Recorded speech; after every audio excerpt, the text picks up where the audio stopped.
नमस्कार दोस्तों, स्वागत है आपका इस सीरीज़ में जिसको नाम दिया गया है कॉन्शियस इमोर्टैलिटी। और मैंने आपको बताया था कि सचमुच की इमोर्टैलिटी के बारे में बहुत कम लोग सोचते हैं। लोग ऐसे सोचते हैं कि नाम कमा लो, नाम अमर हो जाए, बस। लोग यही सोचते हैं कि हम अमर नहीं हो सकते। लेकिन रमण महर्षि दोनों तरीके से अमर थे। उनका नाम भी अमर हुआ। आज 60-70 साल बाद भी उनको याद कर रहे हैं हम लोग, उनके जाने के। प्लस वो खुद भी अमर थे, वो फिजिकल बॉडी से अलग हो चुके थे। तो उनसे कुछ डिसाइपल्स क्वेश्चन पूछ रहे हैं। चैप्टर का नाम है मीनिंग ऑफ मिस्टिसिज्म। मिस्टिसिज्म समझते हैं? मैजिकल, चमत्कारी चीज़ें। तो आज का क्वेश्चन भी बड़ा मिस्टिकल है। What of chakras? चक्रों के बारे में बताइए कि अगर मैं चक्र को जगा पाता हूँ अपने अंदर में तो कैसे मेरी ग्रोथ होगी। आत्मा alone is to be realized. Its realization holds all else in its compass. मतलब आत्मा alone is to be realized, its realization holds all else in its compass. इसको रियलाइज करने में तो सब कुछ कह रहे हैं चक्रों के चक्कर में मत पड़ो, तुम्हें खाली आत्मा को जानो। एक बार आत्मा को जान लिया तो उसमें ये सब चीज़ इंक्लूड हो जाएगा। Siddhis, shaktis etcetera are all included in it. अलग से इनके चक्कर में मत पड़ो। Those who speak of these have not realise the Atman. कह रहे जो भी इंसान इन चीज़ों के बारे में बात करते हैं उन्होंने आत्मा को नहीं जाना है। आत्म is in the heart and the heart itself. और आत्म सबसे गहरी चीज़ है। आत्म is in heart and is the heart itself का मतलब बताइए। आत्म is in the heart and is the heart itself. आत्मा दिल में और दिल ही आत्मा। हमारा हार्ट ही आत्मा है। आत्मा हमारे दिल के अंदर है। और पता है कौन सी जगह बताते हो दिल में कहाँ आत्मा रहती है? Right side. लेफ्ट हैंड से। आप जब अपने बारे में बताते हैं तो यहाँ। वो तो फिर आपने बताया दिल होता है लेफ्ट साइड, आपने राइट साइड बताया। हाँ, रमण भी बताते हैं। राइट, ये स्पिरिचुअल हार्ट की बात करते हैं, वो फिजिकल हार्ट की बात नहीं कर रहे हैं। आपने लेफ्ट बोल दिया गलती। नहीं, मैं अभी हाथ दिखा रहा हूँ, ये राइट साइड में है। और ये एग्जैक्टली यहाँ पॉइंट करते हैं। कहते हैं यहीं पर आत्मा रहती है, यहीं से सोर्स है। और इतना साइज भी बताते हैं, एक उंगली भर के, मुश्किल से एक आध इंच के साइज का होता है। The manifestation is in the brain. The passage from heart to brain might be considered to be through Sushumna. ये उसने पूछा है ना कि चक्र के बारे में बताइए। तो कह रहे हैं आत्मा यहाँ रहती है और इसका मैनिफेस्टेशन, इसकी जो हमको दिखाई देती है चक्र वक्र और खुलना, वो ब्रेन से होता है। और इस मूवमेंट का, हार्ट से लेकर ब्रेन तक का जो मूवमेंट होता है वो सुषुम्ना नाड़ी से होती है। Yogi says the current rising up to Sahasrara. आपको सातों चक्रों का नाम याद है? नहीं? अच्छा, फर्स्ट चक्र मूलाधार, बेस चक्र, वो कहाँ पर है? स्पाइन के एकदम एंड पर। स्पाइन के एंड में नहीं है, वो स्वादिष्ठान चक्र है। नहीं, मणिपुर तो और कहीं है। सबसे पहला चक्र है मूलाधार। वो आपके एनस और बाथरूम के जगह के बीच में। तब स्पाइनल कॉर्ड को अगर नीचे ले जाइए लास्ट, तो दोनों पैर अगर आप डिवाइड करिए तो एकदम सेंटर में, उस एरिया में। और जेन्युगा कहती है कि ये चक्र और ऊपर वाला चक्र, यहाँ ऊपर वाला चक्र का नाम क्या है? सहस्रार का मतलब 1000 पेटल्ड। सहस्रबाहु, 1000 हैंड वाला। एक बार सहस्रबाहु ने भगा दिया था मार के रावण को। उसने एक नर्मदा नदी थी, उसको रोक दिया अपने 1000 बाहुओं से। और रावण बेचारा बह के वहीं बह गया। बहुत लोग नहीं मार पाए थे उसको। हिस्ट्री में कौन मार पाया था, हरा पाया था? रावण को राम और बाली और सहस्रबाहु और एक और आदमी। बाद में उनका भक्त बन गया। राम ने तो मार ही दिया था। राम ने तो मार दिया, हरा ही दिया था। लेकिन एक और आदमी था, अहिरावण नहीं। किसका भक्त था रावण? शंकर जी का। और उनको जगाने के लिए वो योग साधना में व्यस्त थे। और उनको जगाने के लिए पूरा पहाड़ उठा लिया उसने जिसके ऊपर वो बैठे हुए थे। फिर भगवान ने क्या किया मालूम है? अपनी अंगूठा लगा दिया, जरा सा टच कर दिया, फिर दब गया बेचारा। फिर सॉरी बोला, अहंकार टूटा।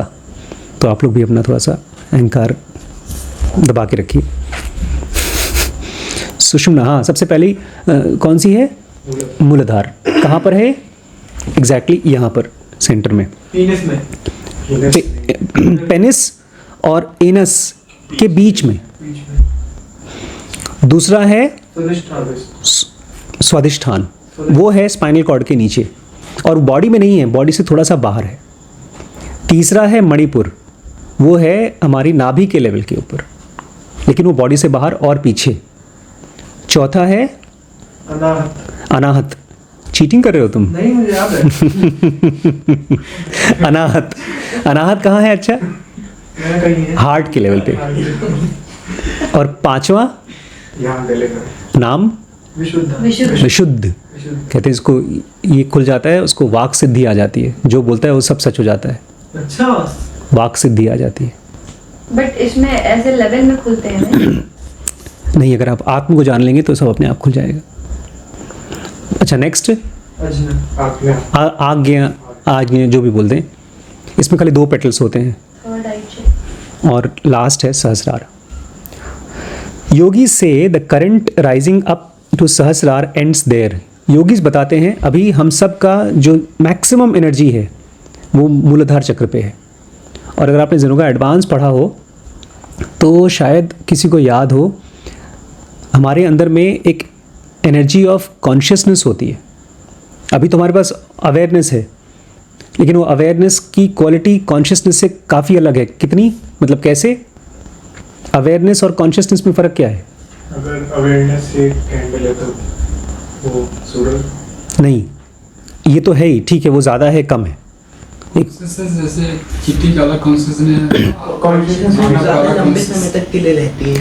कॉन्शियसनेस में कोई ब्रेक नहीं है, वो हमेशा वो कभी वो न कम होती है न रुकती है नाम क्या इसका? कॉन्शियसनेस। और वहीं पर जो अवेयरनेस है, ज़रा सा कॉफ़ी पिया बढ़ गई, नींद आई कम हो गई, सोने की कोशिश कर रहे हैं परेशान हो गए, ये अवेयरनेस है। और अवेयरनेस कॉन्शियसनेस का निकला हुआ एक छोटा सा एनर्जी का पार्ट है। मतलब अगर कॉन्शियसनेस में एक ड्रॉप अलग कर दीजिए तो वो है अवेयरनेस। और ये जो पूरी की पूरी आध्यात्मिक यात्रा है, ये छोटा सा drop of awareness goes and gets merge with the consciousness. Consciousness, ये है पूरी योग की साधना। अवेयरनेस और कॉन्शियसनेस का मिलना। एनर्जी ऑफ कॉन्शियसनेस का एनर्जी ऑफ कॉन्शियसनेस के 3 ग्रेड्स होते हैं। जैसे अभी जब आप लोग बोलते हैं ना कि मैं स्पिरिचुअल काम करना चाहता हूँ, मम्मी नहीं समझ पा रही है, या इनको लगता है कि मैं बैंकिंग की तैयारी कर रही हूँ, या इनको लगता है कि मैं फिल्म मेकर बनना चाहता हूँ, तो हम सबके पास ग्रेड 3 एनर्जी ऑफ कॉन्शियसनेस है। सबसे lowest form of energy of consciousness, मतलब कॉन्शियसनेस में से एक अलग से एनर्जी निकलती है और उसके भी ग्रेड 3 होते हैं। सबसे लोएस्ट ग्रेड है 3rd। ऐसा आदमी सोचता बहुत कुछ है, कर नहीं पाता, तो खाली अपने आप को एंजॉय कराता है। इसलिए ऐसे आदमी को ग्रेड 2 तक पहुंचना चाहिए। मतलब छोटी छोटी चीज़ें ट्राई करके उसको अकम्प्लिश करना चाहिए। छोटी छोटी चीज़ें, जैसे भी बड़ी मम्मी तैयारी कर रही हैं, 1-1 घंटे पढ़ाई करती हैं, 2-2 घंटे पढ़ाई करती हैं। आज आई थी, इतनी मुश्किल कॉन्सेप्ट मेडिकल के मुझे बताए और मैं सोचा उनको याद कैसे है। और हम लोग सोचते नहीं, हम सीधे वो पैशन वाला चीज़ करेंगे और हमारा कॉन्शियसनेस मतलब 3rd लेवल से 2nd पे आपने आप आ जाएगा। ऐसा कभी नहीं होता। आप जिस चीज़ को भी बहुत पसंद करते हैं, फिलहाल जब आपको काम की तरह करना पड़ेगा तो आपको 2nd grade of energy of consciousness तक पहुंचना पड़ेगा, और वो कॉन्शियसली ही होता है। आप जब कार चलाना किसी को बहुत पसंद है, आप एक बार ड्राइवर का काम करिए, तब देखिए, तब गुटखा खाना पड़ जाएगा, सिगरेट पीना पड़ जाएगा, तब कार चलाना कार नहीं रहेगी। आपको वीडियो गेम खेलना पसंद है, उसी चीज़ को प्रोफेशन बना लीजिए, आप सक्सेसफुल नहीं हो पाएंगे। बहुत से यूट्यूबर कोशिश करते हैं, औरतों को बकबक करना बड़ा पसंद है, लेकिन उसको प्रोफेशन नहीं बना पाती, क्योंकि हमारी energy of consciousness 3rd grade की है। ऐसा समझिए हमारे पास चिल्लर है और हम उस चिल्लर से करोड़ों का सामान खरीदना चाहते हैं। हमारे पास 1 टन चिल्लर है, लेकिन है तो चिल्लर ही, और वो चिल्लर ऐसा है किसी भी चीज़ में चला जाता है। अभी एक शॉर्ट्स देख रहा है, अभी एक बुक पढ़ रहा है, बुक पढ़ा, एक पेज अच्छा लगा, छोड़ दिया, एक बुक भी कंप्लीट नहीं कर पाता। जब मैं एक बुक कंप्लीट नहीं कर पा रहा हूं तो मैं कैसे उम्मीद करता हूं कि मैं एक फिल्म बनाकर के पूरी की पूरी कंप्लीट कर लूंगा, या मैं पूरा का पूरा एग्जाम क्रैक कर लूंगा। इसलिए आज ही के वीडियो में मैंने बताया, जिसमें कि कॉन्फिडेंस में एक गोल्डी लॉक करके चीज़ है कि प्रिसाइज अमाउंट ऑफ कॉन्फिडेंस आ जाए तो हम लोग की लाइफ सेट है। गलत, कॉन्फिडेंस नहीं होनी चाहिए, आपको होनी चाहिए कॉन्फिडेंट ह्यूमिलिटी। मतलब आपको पता होना चाहिए कि बॉस मैं ये नहीं जानता हूं, मुझे इसको थोड़ा थोड़ा करके सीखना पड़ेगा। कॉन्फिडेंस नहीं चाहिए। अभी आप लोगों के अंदर कॉन्फिडेंस है, वो ग्रेड 3 लेवल ऑफ कॉन्शियसनेस की वजह से। मन फ्री रहता है, मजे करता है वो। इसलिए कहते हैं सत्व गुण और तमस गुण एक जैसे होते हैं। सत्वगुण वाला बैठा हुआ ध्यान करता रहता है, तमस गुण भी बैठा हुआ ध्यान करता रहता है। समझ रहे हैं? रात रात भर देखिए, ये भी जगता है, वो भी जगता है। ये ब्रह्मांड के लिए जगता है, वो अपने पिक्चर के लिए जगता है। हाँ, जग तो रहा है। और हम लोगों को लगता भी है, देखो हम स्पिरिचुअल चीज़ कर रहे हैं, हम पैशन खोज रहे हैं। इसको ग्रेड 3 से ग्रेड 2 और ग्रेड 2 से जब आप ग्रेड 1 पे पहुंचाते हैं तब जाके इसको स्पिरिचुअल कॉन्शियसनेस बोलते हैं, जिसमें स्पिरिचुअल कॉन्शियसनेस बोलते हैं, जिसमें आप कुछ सोचते हैं और बिना हुए वो चीज़ हो ही नहीं सकता। ऐसा हो ही नहीं सकता कि वो हो ना, बस आपने एक बार संकल्प ले लिया तो वो होगा। इसके लिए चाहिए बहुत बहुत ज़्यादा कॉन्सेंट्रेशन, और बिना फोर्स का उस कॉन्सेंट्रेशन में अपनी फोर्स होनी चाहिए। ये होते हैं योगीज़। वहाँ तक पहुँचने के लिए आपको फिजिकल लेवल पे सक्सेसफुल होना पड़ेगा। यही मुझे समझ में आया जब मैंने ज़ेनोगा पढ़ा, तो मैंने अपना ज़ेनोगा का स्कूल छोड़ दिया, जहाँ मैं सोचता था बच्चों को भी ध्यान सिखाऊंगा, खुद भी ध्यान सीखूंगा, छोड़ दिया। मैं जाकर के जॉब किया। मैंने अपने आप से कहा अगर मैं एक जॉब 2 साल 3 साल 4 साल कर पाऊँ, इतना पैसा कमा पाऊँ कि मैं खा सकूँ, तब समझ low grade 2 level of essence of consciousness है मेरे अंदर में। ग्रेड 3 हो सकता है और 10 जन्म लग जाएं। पहले मैं ग्रेड 1 में था, एग्ज़ाम देकर के भाग गया, MBBS का 3rd ईयर का एग्ज़ाम देकर के भाग गया, इंटर्नशिप पूरा नहीं किया, और उसमें तो कुछ एग्ज़ाम भी नहीं देना था, बस मन नहीं लगा, जिस चीज़ में मन नहीं लगा उसको छोड़ दिए। ये है ग्रेड 3 लेवल ऑफ कॉन्शियसनेस। उसका एकदम न्यूट्रल कॉन्शियसनेस है। गाड़ी जैसे न्यूट्रल में होती है, जहाँ ढलान है वहीं जाएगी। उसमें भी फोर्स होता है भाई, गाड़ी जा रही है, कहीं ना कहीं तो जा रही है, लेकिन कहाँ जा रही है? अपने अंधकार में जा रही है, डिस्ट्रॉय होने जा रही है, वो गिर रही है भैया, जा नहीं रही कहीं। तो अगर हम लोगों को लगता है ना कि मैं ये चीज़ की तैयारी कर रहा हूँ, तो अपने आप से पूछिए आज कितना तैयार किया मैंने। बड़ी मम्मी ने, आप जस्ट उनको देखिए ना, शी इज़ लेवल 2 कॉन्शियसनेस। जलिए मत इन लोगों से, कंपेयर भी मत करिए, उनकी पूछ पकड़िए। हम लोगों ने पढ़ा था उसमें आर्ट ऑफ थिंकिंग क्लियरली में, न्यूटन गए थे इंटरव्यू के लिए अपने सर के पास, और जब बातचीत हुई तो उनके बॉस ने कहा you should be the boss, I will be your intern. This is humble curiosity या हम्बल कॉन्फिडेंस, जहां पर आपको पता चलता है कि बॉस ये मैं नहीं जानता हूं।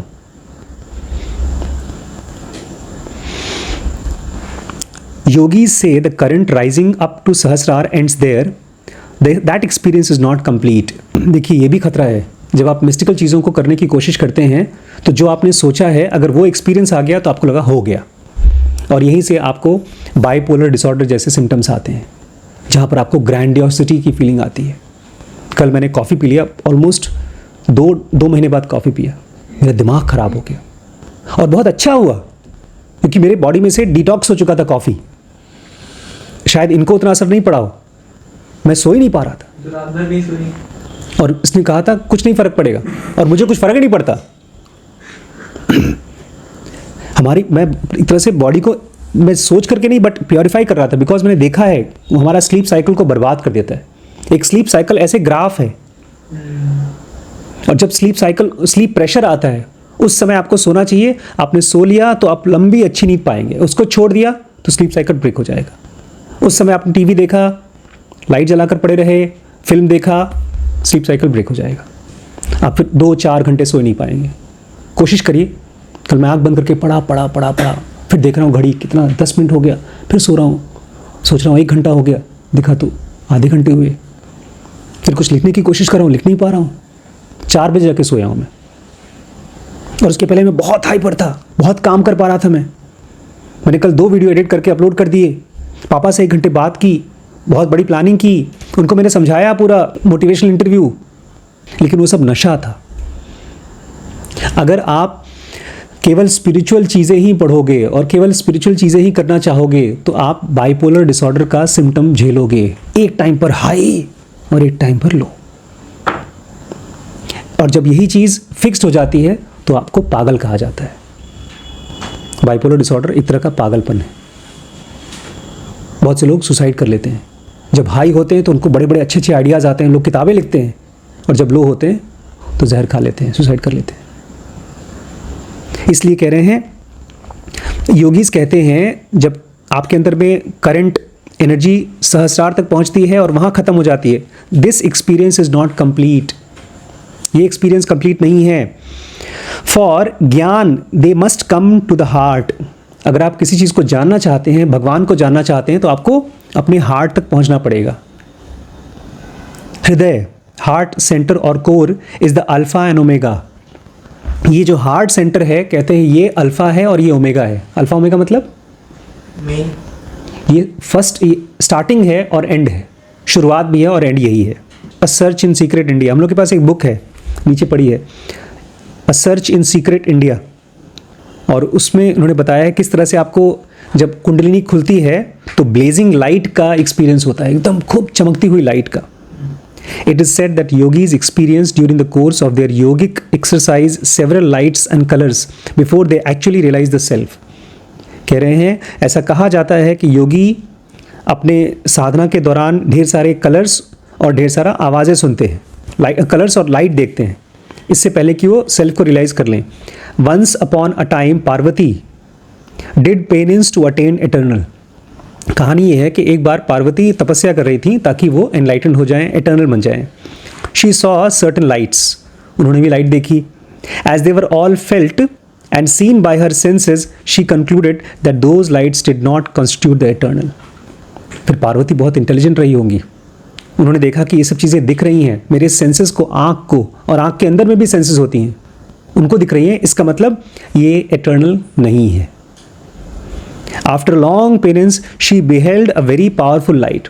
फिर और तपस्या किया, लंबी तपस्या किया, और उनको एक बहुत पावरफुल रोशनी दिखाई दी।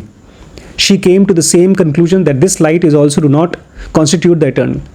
इसको भी मान लिया कि नहीं, ये भी सेल्फ नहीं है, एटर्नल नहीं है।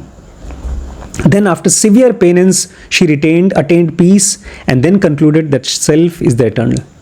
उसके बाद और सिवियर तपस्या की, और हम लोग तपस्या के बारे में क्या बोलते हैं, fun, we enjoy most of the time, वो लेवल 3 कॉन्शियसनेस है। उसके बाद और सेवरल तपस्या की, तब जाके उनको पीस मिला, और तब उन्होंने माना कि अच्छा ये ही सेल्फ है। द एग्जिस्टेंस ऑफ, मैंने इसके लिए क्वेश्चन मार्क डाला है, मुझे समझ में नहीं आया था, आप लोग सुनिए ध्यान से, मुझे समझाइए। The existence of things is only seen only through light. तो कोई चीज़ है यहाँ पे, वो आपको तभी पता चलेगा जब यहाँ पे रोशनी होगी। ठीक, हमको चीज़ें दिखाई देती हैं, अगर रहे भी और नहीं दिखाई दे रहा है, इसका मतलब लाइट नहीं है। लाइट से ही हर चीज़ दिखाई देती है, पता है ना? Then how can it be wrong to say that it is that light which one realizes one self? Then how can it be wrong to say that it is that light by which one realizes one self? तो फिर ये कहना गलत थोड़ी हो सकता है कि वो लाइट ही है जिसकी वजह से जो हम देख पा रहे हैं। बिल्कुल सही, कि तब ये कहना गलत नहीं होगा कि हम किसी भी चीज़ को देख पा रहे हैं तो उसी रोशनी से देख पा रहे हैं जिसके ज़रिए हम सेल्फ को जानते हैं।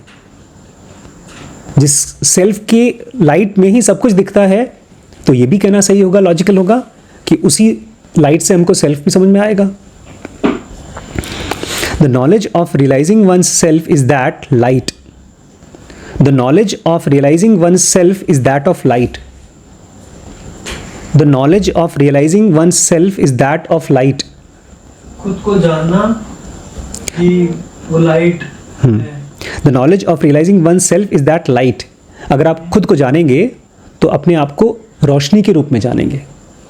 खुद को जानना ही वो लाइट है। हाँ, the knowledge of realizing oneself is that light. The knowledge of realizing oneself is that light. जब आप लाइट बन जाते हैं, खुद रोशनी, चमकने वाली रोशनी नहीं। आपको जब तक रोशनी दिख रही है तब तक आप ऑब्जेक्ट हैं और वो सब्जेक्ट है।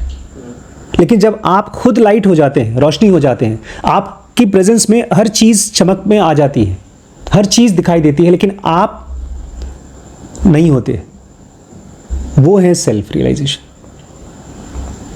The knowledge of realizing one self is that light. During निर्विकल्प समाधि इट एग्जिस्ट्स एज नॉलेज। दो तरह की समाधि होती है, कौन कौन सी? थ्योरी को अच्छे से पता है, निर्विकल्प और सविकल्प। कह रहे हैं जब निर्विकल्प समाधि होती है उस समय वो लाइट जो है नॉलेज के रूप में एग्जिस्ट करती है। आप शरीर नहीं रहते, आप केवल ज्ञान रहते हैं। आजकल भी बड़ा कॉन्सेप्ट आया ना, आप अपनी कॉन्शियसनेस को आर्टिफिशियली उसमें अपलोड कर लीजिए इंटरनेट पे। एआई के बारे में कहा जाता है। एक फिल्म भी बनी थी ना, वो आदमी अपने आप को डाल देता है। हाँ, वो कंप्यूटर से लड़ने के लिए खुद की कॉन्शियसनेस को डाल देता है ऊपर। ट्रांसेंडेंस, उसमें अपनी कॉन्शियसनेस को मशीन में डाल देता है वो। लेकिन तब तो वो इंसान रहा ही नहीं, लेकिन तब वो क्या हो गया? नॉलेज हो गया। बस नॉलेज ही है वो। By which one is enabled both to see the light seen in samadhi and also that which is beyond that light. और फिर उसके जरिए वो आदमी दोनों चीज़ें देख सकता है।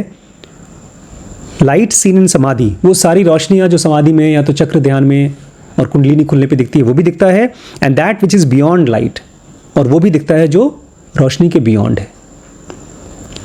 It is not ignorance, then can it be said that it is not light? इसका मतलब बताओ भैया, it is not ignorance, then can it be said that it is not that light? वो इग्नोरेंस नहीं है। इट इज़ नॉट इग्नोरेंस, ठीक। Then can it be said that it is not light? तो हम ये कह सकते हैं कि वो लाइट नहीं है। हाँ, मतलब समझे। कल आज ही गरिमा बता नहीं, कल गरिमा बोल रही थी कि किसी की डेथ के बारे में कि बड़ा ख़राब हुआ उसके साथ। तो ख़राब हमेशा एक पोलैरिटी में है, डुअलिटी में।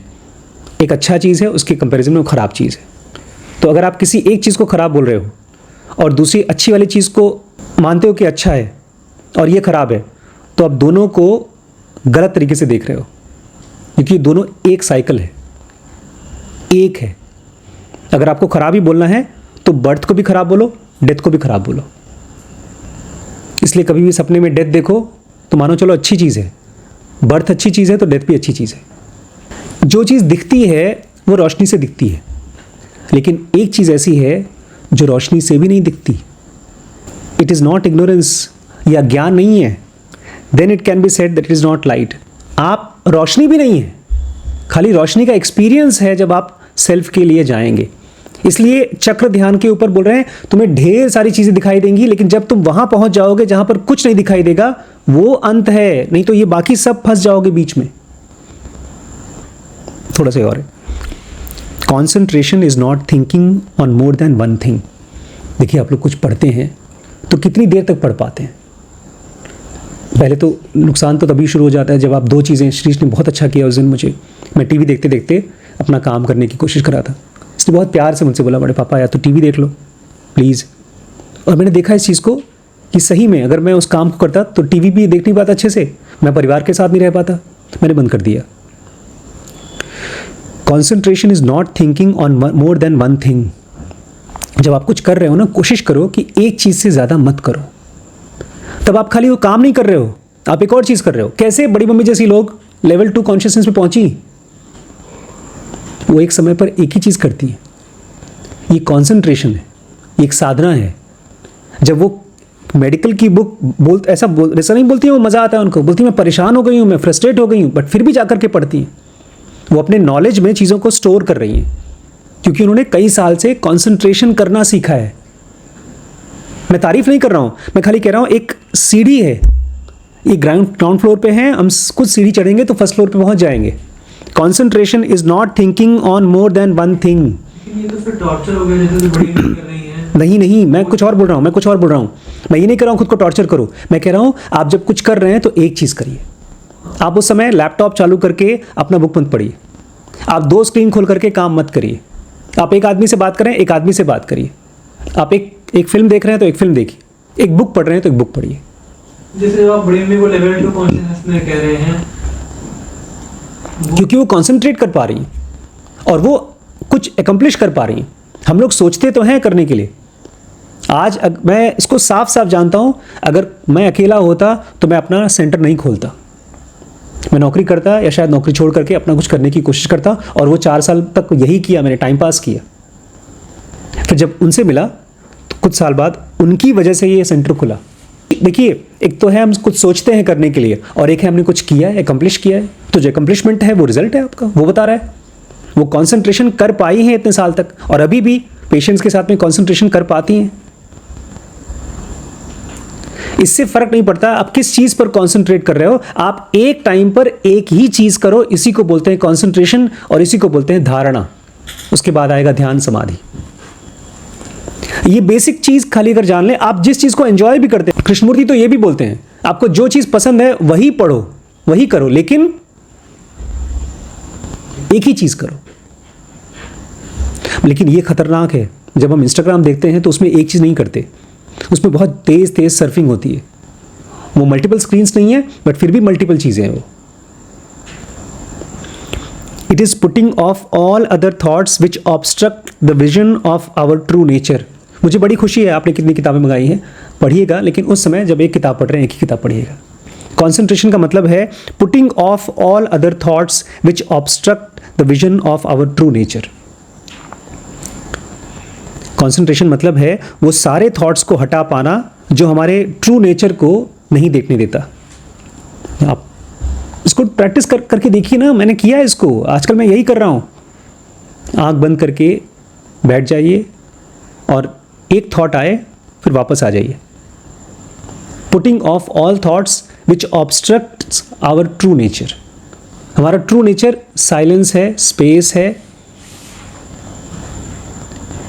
लेकिन अचानक से एक थॉट आया, उससे अपने आप को वापस आ जाइए। यही ड्रिफ्ट वॉचिंग भी है। Now it appears difficult to quell the thought, whereas in regenerate state it will be found more difficult to call it thought। कह रहे हैं अभी आपको मुश्किल हो रही है उसको छोड़ने में, थॉट्स बार बार आते हैं, उसको हटाने में मुश्किल होती है। लेकिन जब आप एडवांस्ड हो जाएंगे तब आप ये भी नहीं कहेंगे कि ये थॉट भी है, उसको किसी काम का नहीं होगा। इसी को कृष्णमूर्ति बोलते हैं थॉट्स चुपचाप अपनी जगह पर जाकर बैठ जाते हैं। हमारे थॉट्स इतने वैल्यूबल लगते हैं कि बिना किसी को शेयर किए हम रह नहीं पाते, हम खोजते रहते हैं दूसरों से। प्लस हम चाहते हैं कि जब हम कोई थॉट शेयर करें तो हज़ारों लोग उसको देखें, इसलिए ना, क्योंकि हमारे मन में जो थॉट्स चल रहे हैं बड़े वैल्यूबल हैं, बड़े इंपॉर्टेंट हैं, हमारा दुख भी बड़ा इंपॉर्टेंट है। लेकिन जब आप एडवांस्ड पहुंचेंगे तो आप बोलेंगे भैया ये किसी काम का नहीं है, उसको थॉट भी नहीं बोलेंगे आप। For are there then things to think of when there is the self alone? क्या सेंटेंस है यार। For are there then things to think of when there is self alone? For मतलब क्या उस वक्त जब आप क्यों, for मतलब जब लो, नहीं पता। जब सेंटेंस की शुरुआत में for होता है तो उसका मतलब क्या होता है? किसी के लिए, उसके लिए। सेंटेंस के शुरुआत में for होता है तो उसका मतलब किसी के लिए नहीं होता, कभी नहीं होता। Sentence नहीं कर, For are there then things to think of? किसी चीज को होने के लिए। कंडीशन में मुझे एक बार मुझे पता था आप लोगों को नहीं मालूम है। sentence को- For are there then things to think of? For are there things to think तो बड़ी मजेदार चीज है, ये पापा ने मुझे सिखाया था। किसी भी सेंटेंस के पहले कॉमा के जस्ट बाद, फुल स्टॉप के जस्ट बाद अगर फॉर लगता है तो उसका मतलब होता है बिकॉज, क्योंकि।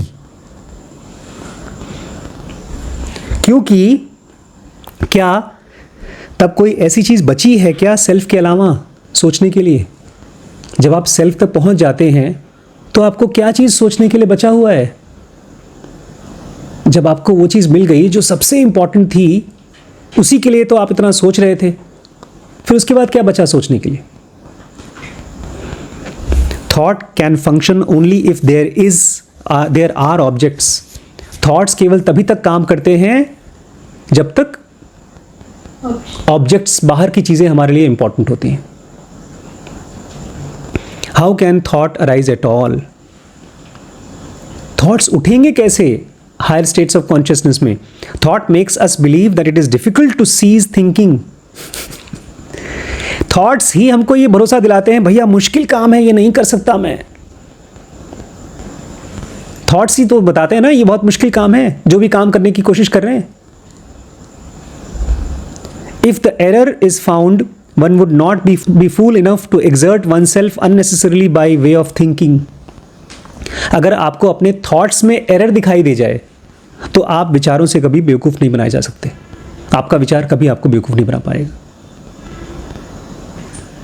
हम अपने विचारों से चीटेड होते हैं, हमको हमेशा बेवकूफ़ बना करके घुमाता रहता है। एक तरह का स्कैमर है हमारा थॉट।